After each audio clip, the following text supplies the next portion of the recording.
श्री गुरु चरण सरोज रज निज मन मुकुर सुधारि वरणहु रघुबर विमल यश योदायक फलचारि श्यामल रामचंद्र की जय। आगे राम लखन पुनि पाछे तापस वेश विराजत काछे उभय बीच सिय सोहति कैसे ब्रह्म जीव बिच माया जैसे मौरी कंस बिजस मन भसई जनु मधु मदन मध्य रति लसई उपमा बहुरी कहूँ जिय जोरी जनु बुध बुध विचरोहि सोही प्रभु पद रेख बीच बिच सीता धरती चरण मग चलती सभीता श्री राम पद अंक बराये लखन चलहि मग दाहिन लाये राम लखन सिय प्रीति सुहाई बचन अगोचर किनि कही जाई खग मृग मुगन देख छवि होई लियउ चोरी चित राम बटोरी जिन जिन देखे पथिक प्रिय सिय समेत दो भाई भव मग अगम आनंद के बिनु सम रहे सिराय।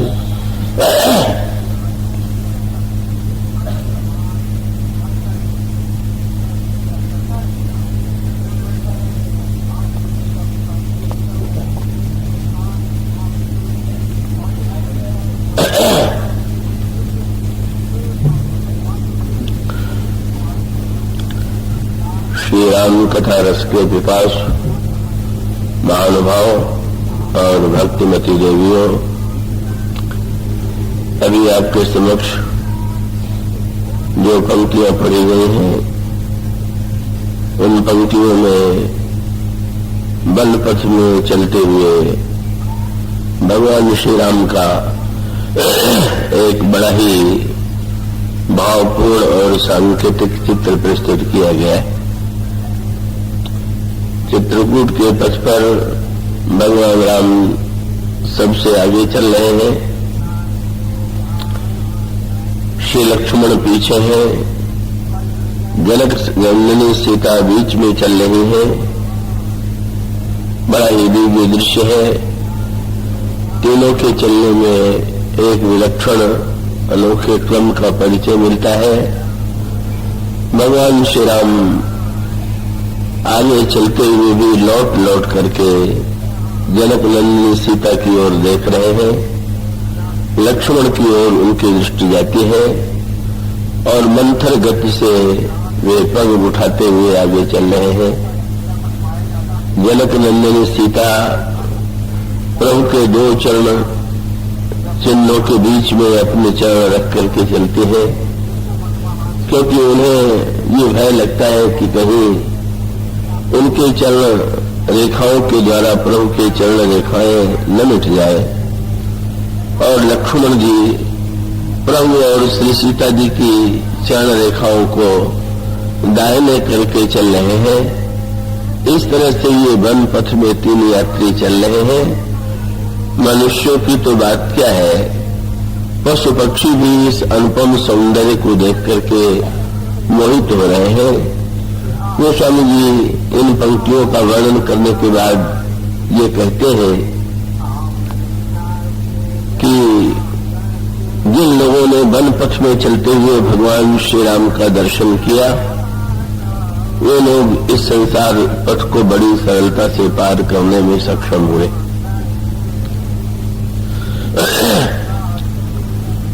तो वस्तुतः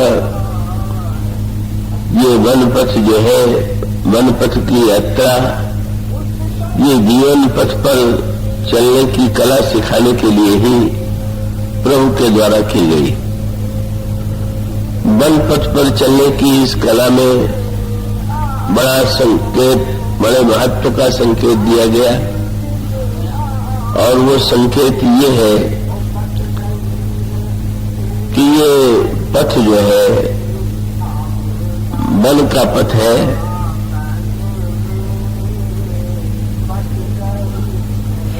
वन मार्ग में का भगवान श्री राघवेंद्र सबसे आगे चल रहे हैं और उनके पीछे जनक नंदिनी सीता और श्री लक्ष्मण। तो ये यात्रा जो है,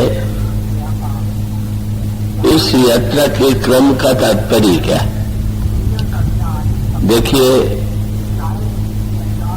ये जो वन है श्री रामचरितमानस में, इस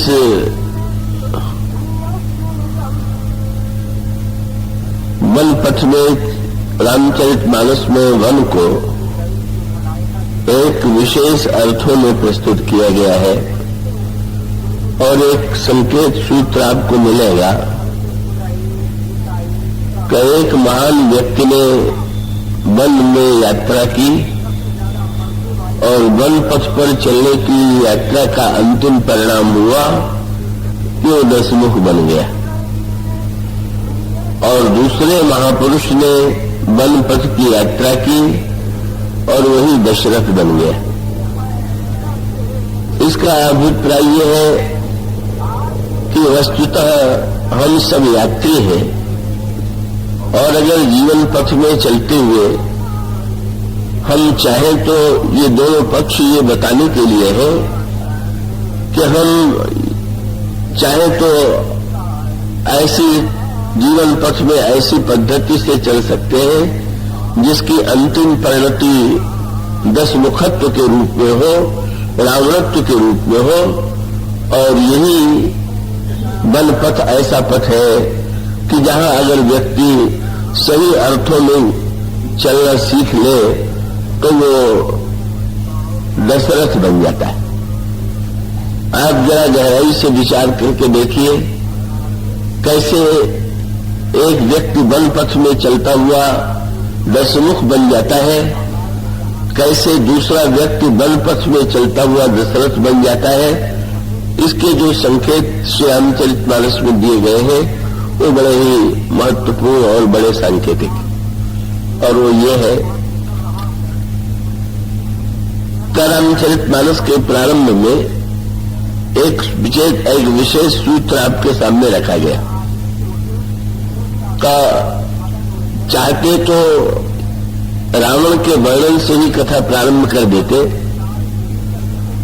पर रामचरितमानस की एक विशेष शैली ये है कि रामचरितमानस में ये बताया गया कि जिसे हम रावण के रूप में बाद में देखने लगे, का रावण के रूप में दिखाई देने वाला व्यक्ति जो है पूर्व जन्म में क्या था।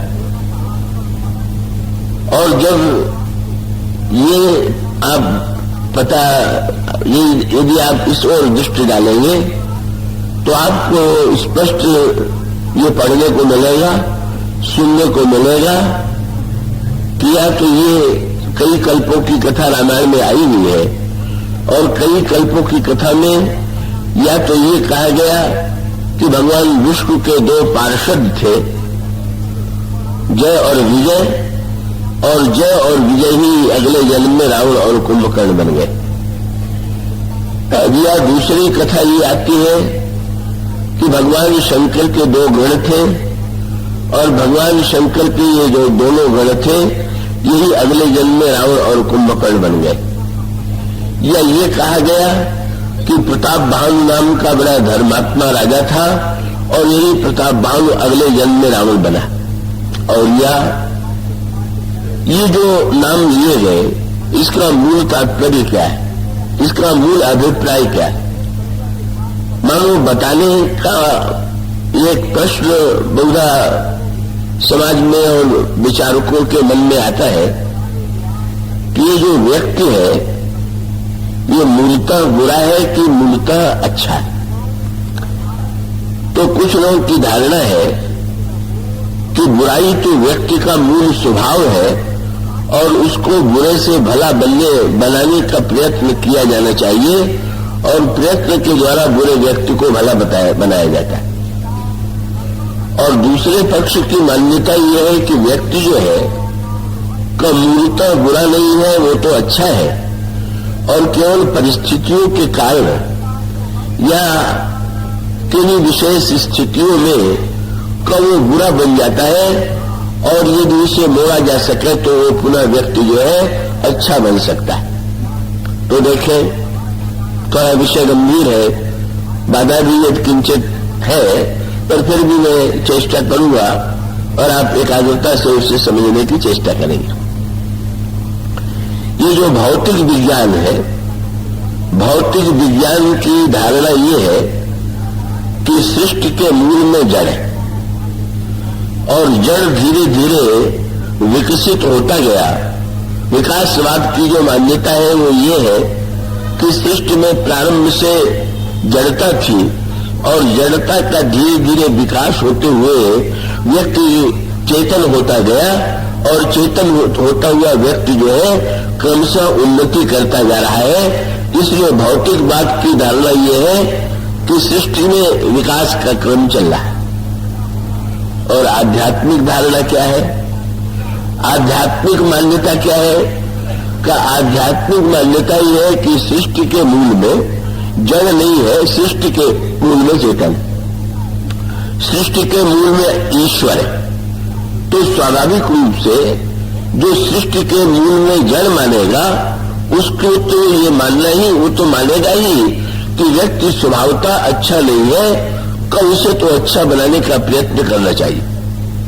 पर आध्यात्मिक मान्यता ये है कि नहीं, जब व्यक्ति ईश्वर का अंश है और ईश्वर के द्वारा ही सारी सृष्टि का निर्माण हुआ है, तो ऐसी स्थिति में कि व्यक्ति जो है वो मूलतः तो शुद्ध है। और जैसा कि रामचरितमानस में उत्तरकांड में कहा गया, जीव कौन है, तो इसका काकभूषुंडी निरूपण करते हुए कहते हैं, ईश्वर अंश जीव अविनाशी, चेतन अमल सहज सुख राशि। जीव ईश्वर का अंश है, चेतन है और अमल है और सहज सुख का राशि। इसका अभिप्राय ये हुआ कि व्यक्ति जो है मूलतः शुद्ध बुद्ध परमात्मा का अंश है, और अंश होने के नाते उसमें भी दिव्यता है। किंतु एक दूसरा दृष्टांत रामचरितमानस में दिया गया, वो दृष्टांत भी समझ में आने योग्य। क्या महीने में 2 पक्ष होते हैं, और 15-15 दिन के जो 2 पक्ष होते हैं, इन 15-15 दिन के दोनों पक्षों के 2 नाम रखे गए, और वो 2 नाम है, 15 दिन के एक पक्ष को कहते हैं शुक्ल पक्ष, और 15 दिन के दूसरे पक्ष को कहते हैं कृष्ण पक्ष। शुक्ल का अर्थ हुआ उज्जवल प्रकाश, और कृष्ण का अर्थ हुआ अंधकार। तो दोनों का नाम सुन करके ऐसा लगता है, ऐसा भ्रम होता है कि भाई शुक्ल पक्ष में उजेला ही उजेला रहता होगा, और कृष्ण पक्ष में अंधेरा ही अंधेरा रहता होगा। पर आप जानते हैं कि तो सत्य नहीं। शुक्ल पक्ष में भी अंधकार और प्रकाश विद्यमान है, और कृष्ण पक्ष में भी प्रकाश और अंधकार दोनों विद्यमान है। और अगर आप गणित करके देखें तो दोनों ही पक्षों में अंधकार और प्रकाश की मात्रा बराबर बराबर है। तब जब दोनों में ही अंधकार और प्रकाश है, और दोनों में अंधकार और प्रकाश की मात्रा बराबर है, तो फिर हम महीने में दोनों पक्षों का नाम, एक का नाम शुक्ल पक्ष क्यों कहते हैं और दूसरे का नाम कृष्ण पक्ष क्यों कहते हैं? गोस्वामी जी ने ये संत असंत के दृष्टांत में ये बात रखी। उन्होंने ये कहा कि एक और शास्त्रों में ये कहा गया कि ईश्वर जो है सर्वव्यापी है, सारे ब्रह्मांड में कोई ऐसा जड़ और चेतन नहीं है कि जहां पर ईश्वर विद्यमान हो। और यदि ईश्वर सर्वव्यापी है तो किसी को संत कहना और किसी को असंत कहना ये तो सही नहीं लगता है। तो दृष्टांत देते हुए गोस्वामी जी ने शुक्ल पक्ष और कृष्ण पक्ष का दृष्टांत दिया, और शुक्ल पक्ष और कृष्ण पक्ष का दृष्टांत देते हुए उन्होंने कहा कि जिस पक्ष को हम कृष्ण पक्ष कहते हैं, उस कृष्ण पक्ष में आप ध्यान देंगे तो आपको दिखाई देगा कृष्ण पक्ष की अगर पहली तिथि पर आप आकाश में देखें तो पूर्ण चंद्रमा आकाश में आपको चमकता हुआ दिखाई देगा, और द्वितीय आवेगी तो चंद्रमा का प्रकाश और भी क्षीण होगा, तृतीय आवेगी तो और क्षीण हो जाएगा, और धीरे धीरे कृष्ण पक्ष में चंद्रमा का प्रकाश न्यून होते होते अंतिम दिन जब अमावस्या आती है तो अमावस्या में चंद्रमा का दर्शन बंद हो जाता है। यह है कृष्ण पक्ष की प्रवृत्ति। और शुक्ल पक्ष की प्रवृत्ति इससे भिन्न है। शुक्ल पक्ष में यदि आप प्रतिपदा को, पहली तिथि को, परिवार को अगर आकाश में दृष्टि डालें तो आपको चंद्रमा का दर्शन भी नहीं होगा, चंद्रमा दिखाई भी नहीं होगा। और द्वितीया को आप देखते हैं तो चंद्रमा दिखाई पड़ा, और फिर तृतीया, चतुर्थी, और इस क्रम से चंद्रमा का प्रकाश बढ़ता गया, और अंत तो गत्वा जब पूर्णिमा की तिथि आई तो चंद्रमा का जो दिव्य प्रकाश है वो पूरी तरह से आकाश में चमकने लगा।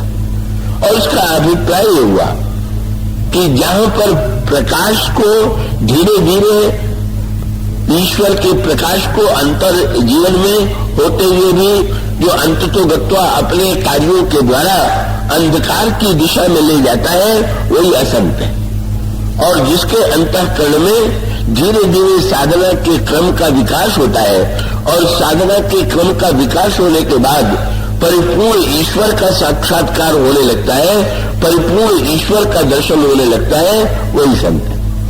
तो रामायण का मूल तत्व, मूल अभिप्राय यह है कि जब व्यक्ति ईश्वर का अंश है तो ईश्वर का अंश होने के नाते वो तो बुरा नहीं हो सकता, पर वो बुरा हो जाता है। कैसे, आइए इन दोनों की दृष्टांत रामायण में जो दी गई उस पर तुलना करके गहराई से विचार करें। प्रताप भानु राजा का वर्णन किया गया, और यही प्रताप भानु जो बड़ा धर्मात्मा था, जो बड़ा पुण्यात्मा था, जो बड़ा विचारक था, का वही प्रताप भानु जो है अगले जन्म में दशमुख बन गया। कैसे बन गया? जो कथा लिखी गई है उस कथा के अंतरंग अर्थ पर आप दृष्टि डालिए। वो स्वामी जी ने लिखा, पहले परिचय दिया गया प्रताप भानु का, और प्रताप भानु का परिचय देते हुए कहा गया कि प्रताप भानु और अरिमर्दन दो भाई थे, और इन दोनों भाइयों के पिता का नाम था सत्यकेतु राजा। तो वही है, मूल में कौन है? मूल में सत्य है। और फिर उस सत्यकेतु राजा के जो पुत्र हैं प्रताप भानु और अरिमर्दन। प्रताप भानु का अर्थ है जिसका प्रकाश सूर्य की तरह है, और अरिमर्दन का अभिप्राय यह है कि जो शत्रुओं को विनष्ट करता है। तो अगर इसको आंतरिक अर्थों में लें तो यही जीवन के दो पक्ष हैं। हमारे जीवन में अंधकार के स्थान पर प्रकाश हो, और दुर्गुणों का विनाश कर देना ये अरिमर्दन की भूमिका है, और अंधकार में प्रकाश की सृष्टि कर देना ये प्रताप भानु की भूमिका है। इस तरह से सत्यकेतु और सत्यकेतु के ये दोनों पुत्र हैं। और उसके पश्चात सत्यकेतु जब वृद्ध हुए तो उन्होंने निर्णय किया कि अब हम राज्य परित्याग करके वन में जाएंगे, और उन्होंने सत्यकेतु ने अपने बड़े पुत्र प्रताप भानु को अपना राज्य दिया, और अरिमर्दन जो थे अपने बड़े भाई के अनुगामी बने। प्रताप भानु बड़ा धर्मात्मा था, पर धर्मात्मा होते हुए का उसने सारे संसार पर विजय प्राप्त करने की चेष्टा किया, पहला तत्व है। प्रताप भानु ने विजय हेतु कटकई बनाई, सुदिन साध नृप चली बजाई।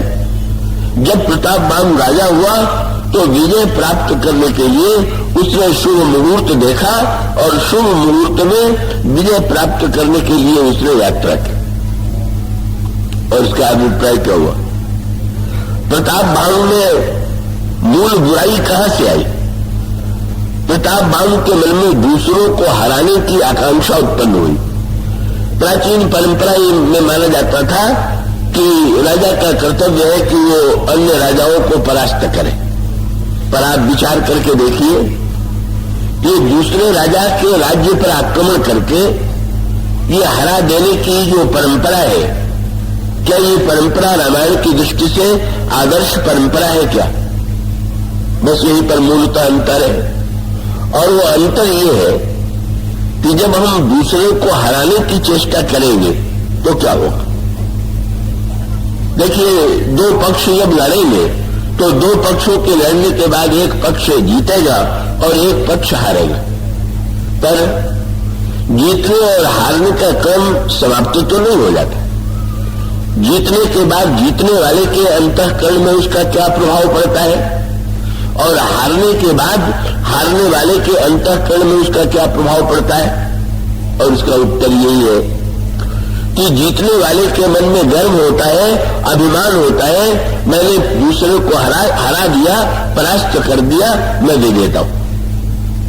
और जो हारने वाला है उसके मन में रोष उत्पन्न होता है, बदला लेने की वृत्ति उत्पन्न होती है, ईर्ष्या और प्रतिहिंसा की वृत्ति उसके मन में आती है। और तब हारने वाला ये प्रतीक्षा करता रहता है कि कब अवसर मिले और हम जिस व्यक्ति ने मुझे हराया था मैं उसको हराऊं। प्रताप बांग के चरित्र में भी यही सूत्र सामने दिखाई देता है। प्रताप बांग ने जब विश्व विजय का अभियान प्रारंभ किया तो उसने ये मान करके अभियान किया कि राजा का कर्तव्य अन्य राजाओं को परास्त करके अपने को विजयी बनाना है। अब आप इस दृष्टि से विचार करके देखिए। बल्कि एक रामायण में बहुत सुंदर सूत्र दिया गया, प्रताप बांग तो रावण बन गया, लेकिन एक और चरित्र रामायण में जो प्रस्तुत किया गया वो और भी विचित्र है। क्या कहा जाता है कि जब भगवान श्री राम का अवतार हुआ तो उस समय संसार में एक राम और भी विद्यमान थे और उन राम के लिए भी एक बात कही गई कि जब 24 अवतारों में यदि श्री राम भी एक अवतार है तो परशुराम भी दूसरे अवतार है। तो पढ़ करके बड़ा विचित्र सा लगता है कि जब एक भगवान थे ही, जब भगवान के अवतारों में से एक अवतार था ही और वो अवतार भी ऐसा था कि जो साधारण शक्तिशाली नहीं था। का वो अवतार कौन है?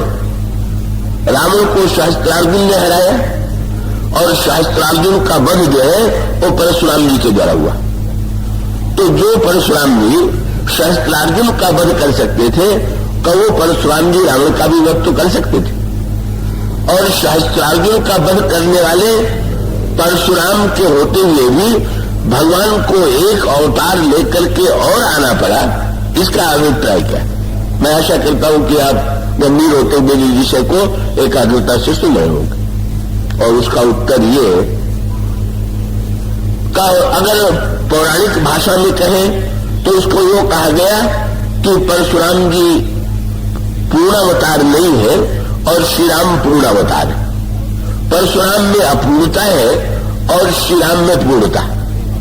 पर क्यों अपूर्णता है और क्यों पूर्णता है, इसको अगर चरित्र की दृष्टि से विचार करके देखें, व्यवहार की भाषा में विचार करके देखें तो वहां पर भी मूल सूत्र वही कि भगवान के रूप तो दोनों ही है, पर एक भगवान में परिपूर्णता है और दूसरे भगवान कहे जाने वाले में अपूर्णता। और अपूर्णता क्या है? श्री राम में और परशुराम के मूल चिंतन में अंतर क्या है? परशुराम जी को दूसरे को पराजित करने में बड़े आनंद की अनुभूति होती और वे बड़े गर्व से इस बात को दोहराते हैं कि मैंने सारे संसार के क्षत्रियों को 21 बार हराया और उनका विनाश कर दिया। उनको इस बात पर बड़ा गर्व था। अब श्री राम और परशुराम जी के दर्शन में जो अंतर है, अंतर ये है कि परशुराम जी ये मान करके चले और उस चलने के क्रम में जो दोष होता है का उस दोष का परिदर्शन भी चाहे नाटक में ही कहे, पर परशुराम जी के व्यक्तित्व में वो बात सामने आ गई और उसको सूत्रात्मक रूप में रामायण में बहुत बढ़िया बात कही गई। क्या इस संदर्भ में एक ताना बाना और उसकी ओर आपका मैं ध्यान आकृष्ट करूंगा। क्या परशुराम जी जैसे महापुरुष तो थे ही, भगवान के अवतार थे, वे रावण का वध कर सकते थे। और इतना ही नहीं, रामायण में ही ये बात आपको पढ़ने को मिलती है कि उस समय बाली जैसे योद्धा भी विद्यमान थे, सहस्त्रार्जुन जैसे योद्धा भी विद्यमान थे। सहस्त्रार्जुन और रावण का युद्ध हुआ तो भी रावण हारा, बाली और रावण का युद्ध हुआ तो भी रावण हारा। तो फिर वही सूत्र कि जब रावण को हराने वाले भगवान राम से पहले भी व्यक्ति विद्यमान थे और रावण को हराने वालों को हराने वाले जब भगवान के अवतार के रूप में परशुराम जी विद्यमान थे, तब श्री राम की क्या आवश्यकता। और इसका उत्तर बड़ा सांकेतिक और वो मूल ये है कि हराने का अर्थ क्या, हराने का उद्देश्य क्या है, का उसका सबसे बढ़िया संकेत मिलता है बाली और रावण के प्रसंग में। बाली और रावण के प्रसंग में संकेत क्या मिलता है? एक बहुत बढ़िया सूत्र आता है। बाली कौन है? इंद्र ने बाली के रूप में अवतार दिया, जन्म लिया। और क्यों जन्म लिया? क्योंकि ब्रह्मा ने बंदरों देवताओं को आदेश दिया कि रावण का वध करने के लिए भगवान अवतार लेंगे, और भगवान यदि अवतार लेंगे तो आपका कर्तव्य है कि आप लोग भी बंदरों के रूप में जन्म लें और बानर तन धरि धरि मई हरिपद से हो जाए। आप बंदर बने, बंदर के रूप में जन्म लें, भगवान के चरणों की सेवा करें, और जब भगवान पधारे किष्किंधा में तो आप लोग उनकी सेना में सम्मिलित हो जाएं और सेना में सम्मिलित होकर के लंका पर आक्रमण करें, और तब अंत में रावण, कुंभकर्ण और लंका के राक्षसों का विनाश होगा। तो अन्य बंदरों ने तो यही किया। का उसमें श्री हनुमान जी भी हैं। श्री हनुमान जी साक्षात शंकर हनुमान जी के रूप में आए हैं और उनमें इतनी सामर्थ्य है कि वो चाहे तो रावण को हरा सकते। का हनुमान जी चाहे तो रावण को भी हरा सकते थे और हनुमान जी चाहते तो बाली को भी हरा सकते थे, पर हनुमान जी ने न तो बाली को हराने की चेष्टा की, न तो रावण को हराने की चेष्टा की। बाली जो है तो इंद्र के रूप में पुण्य का स्वरूप है और रावण पाप का रूप है, पर हनुमान जी दोनों से नहीं लड़े। बाली ने क्या किया? बाली ने भगवान के अवतार लेने से पहले ही, किष्किंधा आने से पहले ही रावण को हरा दिया। इसका अभिप्राय क्या हुआ? रावण को यह लगा कि जो काम हम स्वयं कर सकते हैं उसके लिए भगवान की क्या आवश्यकता। ये प्रश्न कई बार व्यक्ति कह सकता है कि जो लोग भगवान को नहीं मानते, आज भी करोड़ों व्यक्ति ऐसे हैं कि जो ईश्वर की सत्ता को नहीं मानते हैं, ईश्वर की सत्ता पर जिनका विश्वास नहीं है, तो क्या जो लोग ईश्वर की सत्ता पर विश्वास करते हैं वो लोग बड़े काम करते हैं, और जो लोग नास्तिक हैं या ईश्वर की सत्ता पर विश्वास नहीं रखते, क्या उन लोगों के द्वारा बड़े से बड़ा काम नहीं होता? क्या बड़े से बड़ा आविष्कार जो है नास्तिक वैज्ञानिक नहीं करते? क्या बड़ी से बड़ी उन्नति की योजना नास्तिकों के द्वारा पूरी नहीं होती? ऐसी स्थिति में अगर ये कोई मान के चलता हो कि भगवान की सहायता लिए बिना कोई बड़ा काम नहीं कर सकता है तो ये बात नहीं। लेकिन भगवान की सहायता ले क्यों, बस इसका मूल अभिप्राय बड़ा समझने योग्य है। और वो ये है कि जब कोई कार्य आप ये मान के चलते हैं, करते हैं कि ये कार्य आपने किया और इस कार्य में आपको सफलता मिली, तो उस कार्य के बाद दो बातें मन में आई। क्या? एक तो ये लगा कि ये सफलता मेरी है, इस पर मेरा अधिकार है और इसका चाहे जैसा उपयोग करने में मैं स्वतंत्र हूं। और दूसरा ये गर्व आया कि मैं इतना बड़ा बुद्धिमान और ज्ञानवान हूं। और जब किसी व्यक्ति ने किया और इसमें ईश्वर का नाम लेकर के किया, ईश्वर की पूजा करके किया, तो होने के बाद अगर उसको ये भान बना रहे कि जो कुछ हुआ वो ईश्वर की कृपा से हुआ, तो कम से कम विजय का गर्व, अभिमान और दुरुपयोग की वृत्ति उसमें नहीं आनी चाहिए। इसलिए जो कार्य आप स्वयं अपनी शक्ति से कर सकते हैं, उस शक्ति के लिए भी आप भगवान का स्मरण करें, भगवान का आश्रय लें, तो इसमें स्वयं अपनी ही सुरक्षा है। बाली ने यही भूल कर दिया। बाली ने सोचा कि इतनी प्रतीक्षा करूं, जब श्री राम आवे, राम के आने के बाद लंका पर आक्रमण करें और तब रावण रावण पर विजय प्राप्त हो।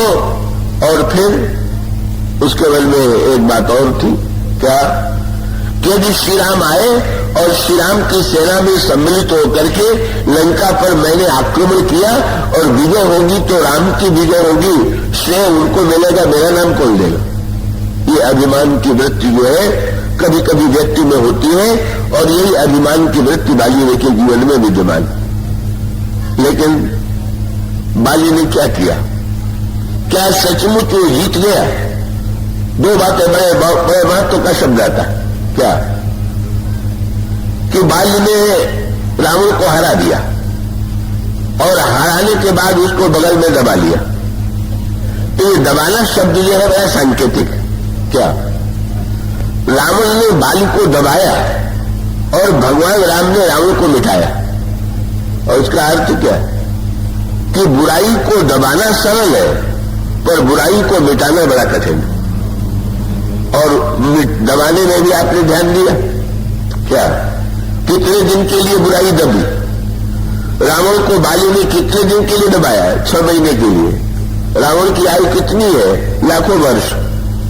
और उसमें व्यंग्य क्या है कि आप जैसे किसी से दावा करें कि आज तो मैंने क्रोध का अवसर आया पर क्रोध को मैंने दबा लिया। कई बार ऐसा आपको अवसर होता है, आपके जीवन में भी ऐसा अवसर आता है कि जब आपने क्रोध, कभी कभी कोई बात किसी ने कड़वी कह दी पर आपने क्रोध को दबा लिया। पर क्रोध को दबाने के बाद अगर आप गर्व करें कि मैंने क्रोध को दबा लिया,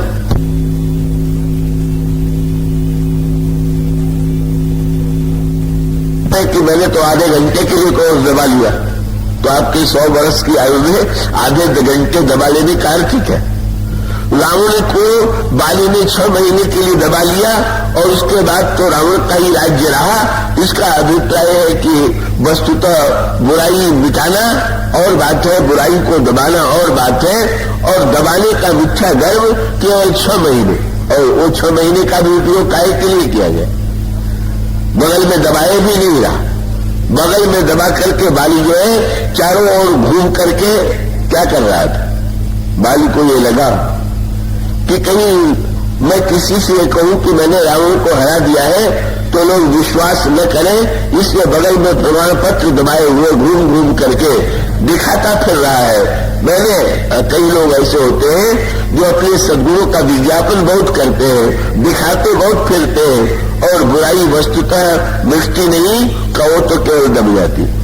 और उसका अर्थ ये हारा भी तो कौन हारा, रावण हारा।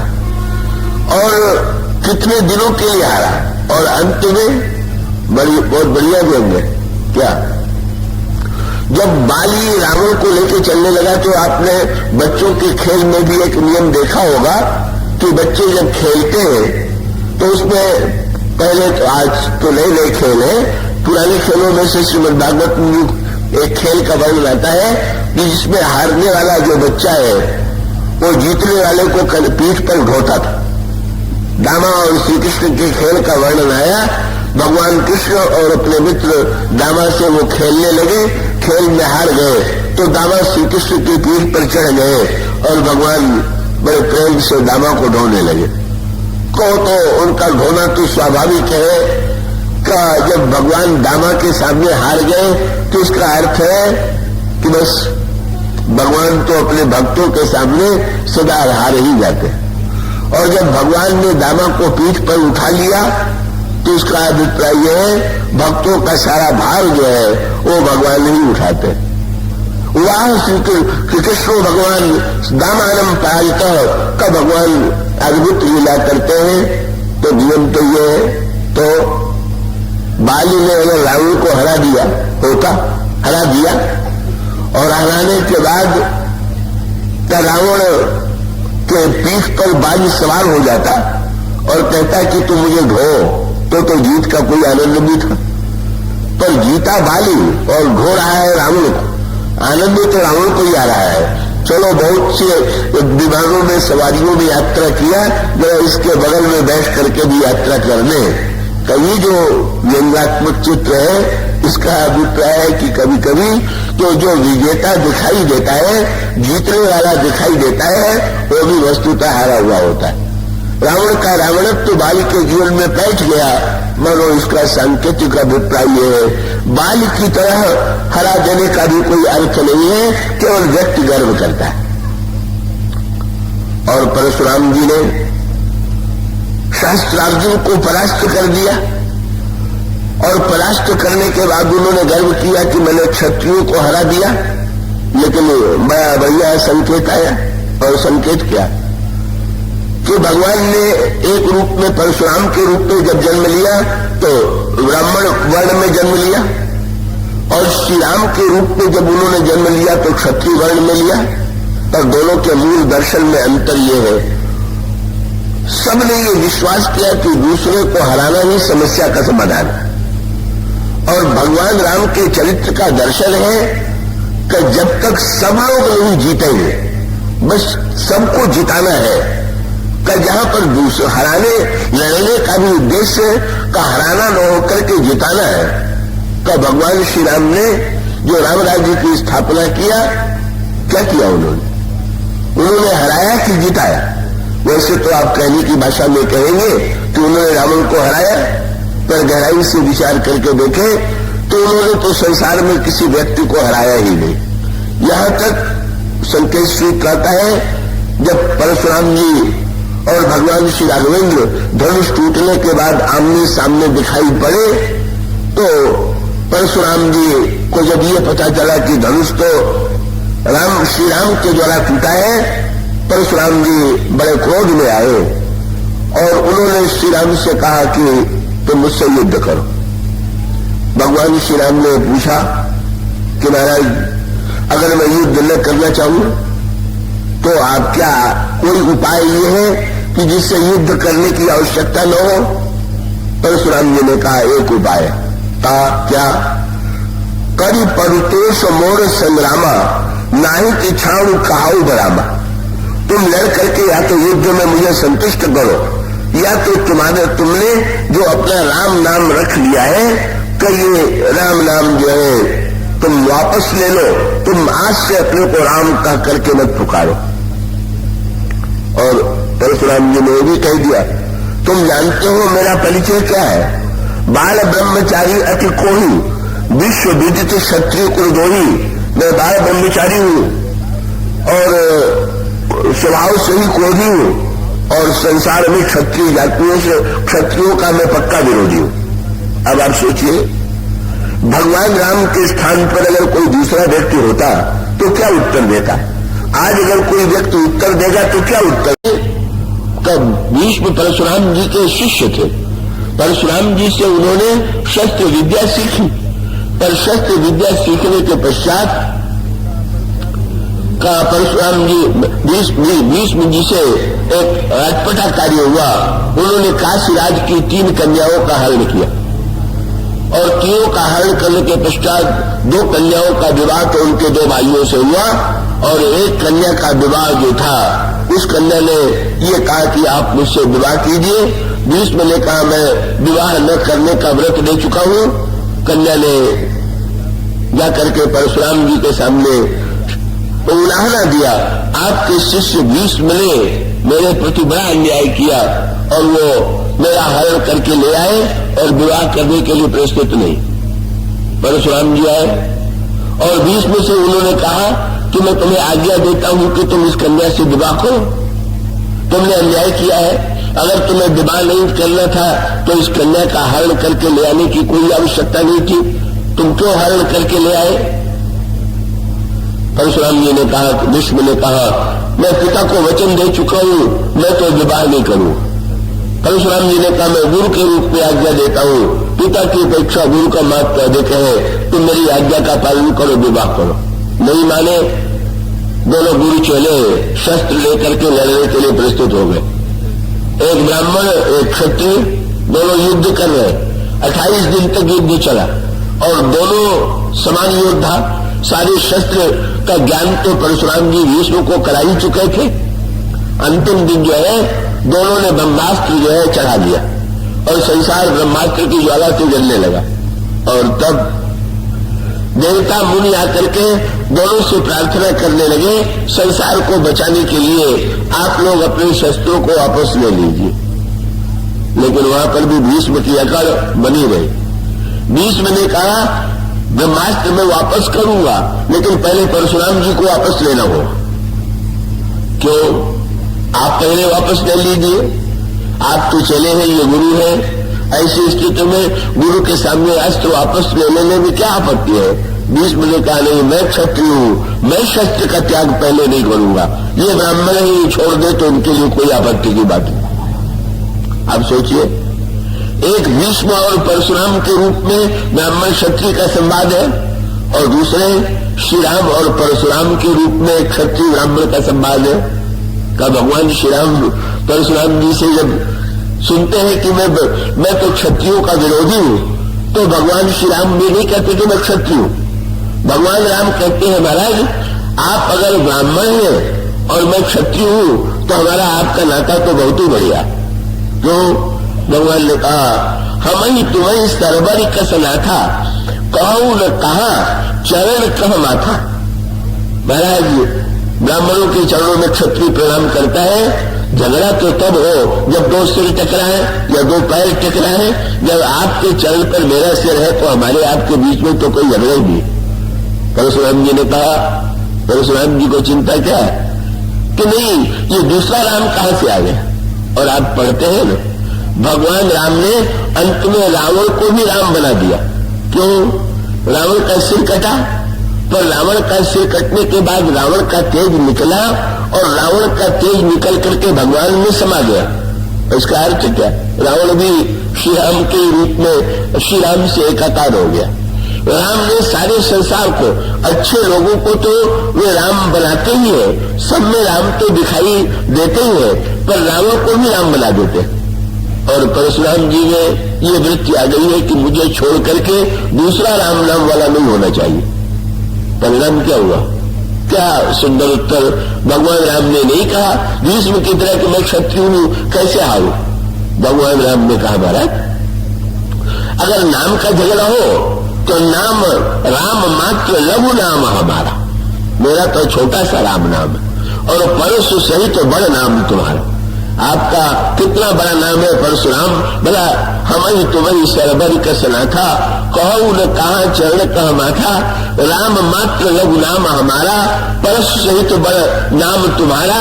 देव एक गुण धनुष हमारे, 9 गुण परम पुनीत तुम्हारे, और सब प्रकार हम तुमसे नहारे। भगवान राम ने कहा, लड़ने के बाद पता नहीं कौन जीते कौन हारे, पर मैं तो आपसे पहले कह देता हूं कि आप जीत गए, मैं हार गया। और परिणाम क्या हुआ? बड़ा अनोखा पर प्रसंग आया। उन दोनों के संवाद में कौन हारा और कौन जीता? और इसका उत्तर ये है कि भगवान राम कहते हैं मैं हारा, और उसके बाद बड़ी मीठी बात आई। क्या? परशुराम जी ने भगवान राम की विनम्रता और विनम्रता के साथ जब ये देखा कि बिना भय की विनम्रता राम में विद्यमान है, तो उनके मन में संदेह हो गया कि कहीं श्री राम का अवतार ये स्वयं परिपूर्ण ब्रह्म तो नहीं आ गया। और तब उन्होंने भगवान श्री राम से कहा कि राम रमापति कर धन लेहू, खेचू चाप मिटे संदेह। तुमने धनुष तोड़ करके तो दिखा दिया, मेरे पास भी एक धनुष है, जरा इसको खींच करके दिखा दो। तब भगवान श्री राघवेंद्र ने वाक्य सुना। परशुराम जी ने अपना धनुष कंधे से उतारा, लेकिन परशुराम जी को आशा थी कि श्री राम जो है हाथ आगे बढ़ावेंगे और हाथ बढ़ा करके धनुष को खींच करके चढ़ा करके दिखा देंगे कि वो अवतार है। पर भगवान श्री राम ने ऐसा नहीं किया। भगवान श्री राघवेंद्र शांत भाव से खड़े रहे, और अचानक परशुराम जी ने अद्भुत दृश्य देखा। क्या? कि देख के चाप आप ही चल गए। धनुष जो था वो परशुराम जी को छोड़ करके भगवान राम के पास चला गया। परशुराम जी ने पूछा, इन्होंने तुम्हें लिया नहीं और तुम चले गए क्यों? धनुष ने कहा, महाराज, शीलवान दूसरे को खींचने की चेष्टा नहीं करता, बिना खींचे दूसरे खींचे चले जाते। श्री राम में इतना शील है, देखिए ना, आपने कितनी कटुक्तियों का प्रयोग किया, कितने कठोर शब्दों का प्रयोग किया, पर कैसा विचित्र शील है कि वो निरंतर आपके सामने हाथ जोड़े खड़े रहे। इनका शील देख करके बस जहां शील है वहां पर तो सद्गुण अपने आप खींचे चले आते। वो आपने उपाख्यान सुना होगा, जब प्रहलाद का राज्य हुआ तो सारे संसार के सद्गुण, सारे संसार की संपत्ति प्रहलाद के पास आ गई और इंद्र का स्वर्ग सूना हो गया। इंद्र ने उलाहना दिया भगवान को। भगवान ने कहा, भाई मेरे भक्त को तुम हरा तो सकते नहीं, पर एक काम करो, तब तुम प्रहलाद के यहाँ ब्राह्मण बनकर के जाओ और दान मांगो और जितनी वस्तुएं हैं सब दान में वापस ले लो। इंद्र ब्राह्मण बनकर के पहुंचे, प्रहलाद ने स्वागत किया, कहिए, बोले मैं मांगने आया हूं। कहा आप मांगिए, मैं दूंगा। मांगने लगे, संपत्ति तो मांग ही लिया, फिर चलते चलाते उनके मन में आया कि जितने सद्गुण है वो भी मांग ले, तो सारे सद्गुणों को मांगते गए और प्रहलाद ने कहा कि मैंने दिया। सबके अंत में इंद्र ने प्रहलाद से कहा कि अब अपना शील दे दीजिए। प्रहलाद ने कहा सब दे दूंगा पर शील नहीं दूंगा। बड़ा मीठा संवाद हुआ। क्यों महाराज, आपने तो कहा था कि सब दूंगा, आप शील क्यों नहीं दे रहे? तो प्रहलाद ने कहा कि शील मेरा न देना ठीक है और आपका न लेना ठीक। क्यों? बोले जब मैं शील ही दे दूंगा और मुझमें शील नहीं रह जाएगा तो क्या आपको मैं लेके जाने दूंगा, सब छीन लूंगा। ये तो मेरा शील ही है कि मैं देख रहा हूं कि आप इंद्र के रूप में मैं सब ले जा रहे हैं, तो इतना देखते हुए भी ये शील की कारणी है। परिणाम क्या हुआ? पुराणों में वर्णन आता है कि जब इंद्र जाने लगा वस्तुओं को लेकर के, तो इंद्र जिन जिन वस्तुओं को लेकर जा रहा था वो सब के सब प्रहलाद के पास ही लौट आई, क्योंकि शील का जिसमें दिव्य गुण विद्यमान है वहां सारे सद्गुण अपने आप चले आते हैं धनुष ने। और परिणाम क्यों? एक बड़ी अनोखी बात पावी। ऐसा अनोखा संवाद हुआ। परशुराम जी ने, भगवान राम ने आगे चल करके बड़ी अनोखी बात, 3 गुणों का परशुराम जी ने भगवान राम में वर्णन किया। बोले विनय शील करुणा गुण सागर। राम तुम विनय के, शील के और करुणा के सागर।